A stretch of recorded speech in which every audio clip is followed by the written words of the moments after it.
ఇదే RTV app వార్తల్ని క్షణాల్లో చదివే అవకాశం ఉంటుంది. ఒక న్యూస్ పేపర్, ఒక టెలివిజన్ ఛానల్ మీ చేతుల్లో ఎప్పుడూ ఉంటాయి. Welcome to RTV. నేను వర్మ. ప్రస్తుతం మనం విశాఖపట్నం తూర్పు నియోజకవర్గంలో ఉన్నాం. తూర్పు నియోజకవర్గంలో వరుసగా 3 సార్లు గెలిచిన వెలగపూడి రామకృష్ణ బాబుని ఈసారి ఎలాగైనా ఓడించి అక్కడ వైఎస్ఆర్సీపీ జెండా పాతాలని వైఎస్ఆర్ కాంగ్రెస్ పార్టీ సర్వ విధాలా సన్నద్ధమైంది. అందుకు తదనుగుణంగానే వైజాగ్ సిట్టింగ్ ఎంపీ ఎవరైతే ఉన్నారో ఎంవి సత్యనారాయణ ఆయన్ని బరిలోకి దింపింది. ఈసారి ఎలాగైనా వైజాగ్ ఈస్ట్ని గెలిచి జగన్కి కానుకగా ఇస్తామంటూ సిట్టింగ్ ఎంపీ ఎంవి సత్యనారాయణ చెప్తా ఉన్నారు.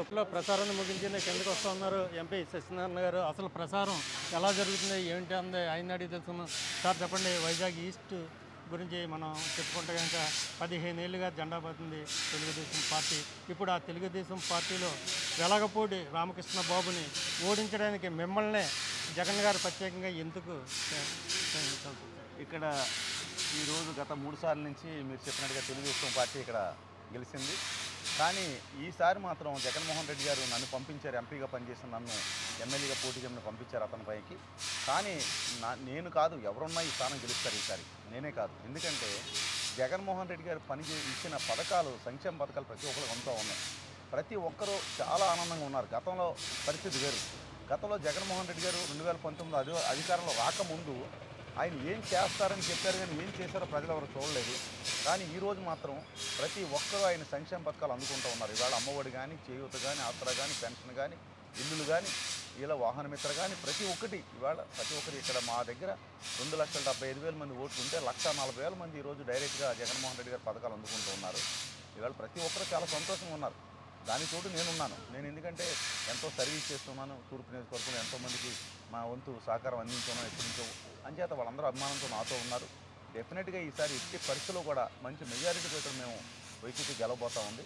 అది ఎవరినైనా చెప్తారు, మీరు నన్నే కాదు, మీరు ఇక్కడ ఒక 20 మందిని అడిగి చూడండి, మీ రోడ్లు వెళ్తూ ఎవరిని అడిగినా ఈసారి వైసీపీకి ఓటేస్తామని చెప్తారు. ఎందుకంటే జగన్ బాబు మళ్ళీ కావాలి, జగన్మోహన్ రెడ్డి వస్తేనే మాకు సంక్షేమ పథకాలు అందుతాయి. తెలుగుదేశం ప్రభుత్వాన్ని ఎవరు నమ్మే పరిస్థితి లేదు. చంద్రబాబు నాయుడు ఎన్ని పథకాలు, 6 గ్యారెంటీలు, బాబు షూరిటీ, ఏ షూరిటీ పెట్టినా సరే అతని గతంలో ఎప్పుడు ఇచ్చిన మాట మీద నిలబడలేదు అతను అనేది ప్రజలందరూ గమనించారు. ఎందుకంటే 2014లో కూడా 600 పేజీల మేనిఫెస్టో పెట్టి అతను విఫలమై ఏ ఒక్క మేనిఫెస్టోను కూడా అతను అమలు పరచలేదు. అతను ఏది రుణమాఫీ అన్నాడు, రైతు రుణమాఫీ అన్నాడు, డ్వాక్రా రుణమాఫీ అన్నాడు, అదేవిధంగా అందరికి ఉద్యోగాలు అన్నాడు, పుట్టిన ప్రతి పిల్లకి 25,000 అన్నాడు. ఏది కూడా అమలు పరిచిన పాపాన్ని అతను పోలేదు. ఎందుకని అతను అంటే సార్ ఒకటి చెప్పండి, వైజాగ్లో స్మగ్లింగ్ ఎక్కువైపోతుంది, మాదక ద్రవ్యాలు కూడా వచ్చేస్తున్నాయని మిమ్మల్ని పదే విమర్శిస్తూ ఉన్నట్టు. ఒరిజినల్గా మాట చెప్పాలంటే ఏదైతే మారక ద్రవ్యాలు అనే దాన్ని పూర్తిగా అందరూ ఖండించాలి. ఎవరు కూడా దాన్ని సపోర్ట్ చేయాల్సిన అవసరం లేదు. ఏ పార్టీ అయినా అవ్వచ్చు, ఎవరైనా వ్యక్తులు ఎవరైనా కావచ్చు. ఎందుకంటే యువతని చాలా దారుణంగా పరిస్థితుల్లో తీసుకెళ్లే యువతని మాదక ద్రవ్యాలు అనేది మనం అందరం కూడా దాన్ని ఖండించాలి. ఇవాళ రాజకీయంగా దాన్ని రాజకీయం చేసి వాళ్ళ మీద వీళ్ళ మీద వాళ్ళు చెప్పుకోవడం కాదు, అది చాలా తప్పది. ఇవాళ దాన్ని ఎవరు చేశారు, ఎలా చేశారనేది పూర్తిగా దాన్ని ఎంక్వైరీ చేసి వాళ్ళ మీద నిఘా పెట్టి వాళ్ళని సిబిఐ ద్వారా పట్టించాలి. వాళ్ళకి జీవితాంతం వాళ్ళని జైల్లో ఉండేలాగా చూడాలి తప్ప దాన్ని పార్టీల వరకు చేసుకోవడం కాదు.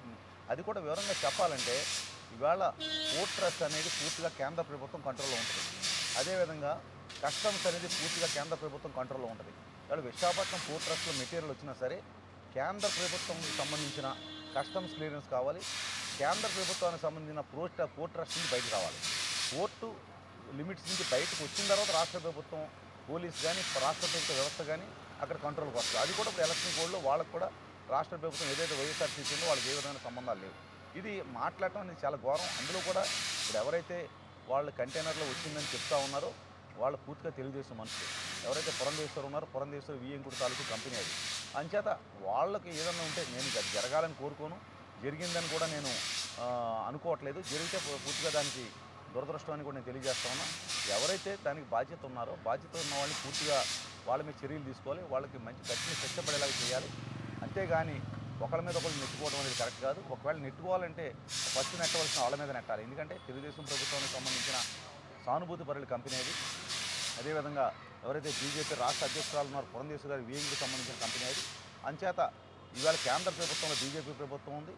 వాళ్ళ అనుమతి లేనిదే ఏ షిప్పు కూడా పోర్ట్ ట్రస్ట్గా రాదు. వాళ్ళ కస్టమ్స్ క్లియరెన్స్ లేదు, ఏ కంటైనర్ కూడా బయటికి రాదనే విషయాన్ని మీరు అందరూ గమనించాలని తెలియజేస్తాం. సార్ ఫైనల్గా ఒకటి చెప్పండి, మీ ప్రభుత్వం మళ్ళీ అధికారంలోకి వస్తే కనుక మీరు విశాఖ నుంచి పాలిస్తారా లేకపోతే అమరావతి నుంచి మీ ప్రభుత్వం? 100% విశాఖపట్నం నుంచి పాలిస్తాం. 100% ఇక్కడి నుంచే ముఖ్యమంత్రిగా జగన్మోహన్ రెడ్డి గారు ప్రమాణ స్వీకారం చేయబోతున్నారు. ముఖ్యమంత్రిగా ప్రమాణ స్వీకారం చేయటం అనేది 100% జరిగి తీరుతుంది.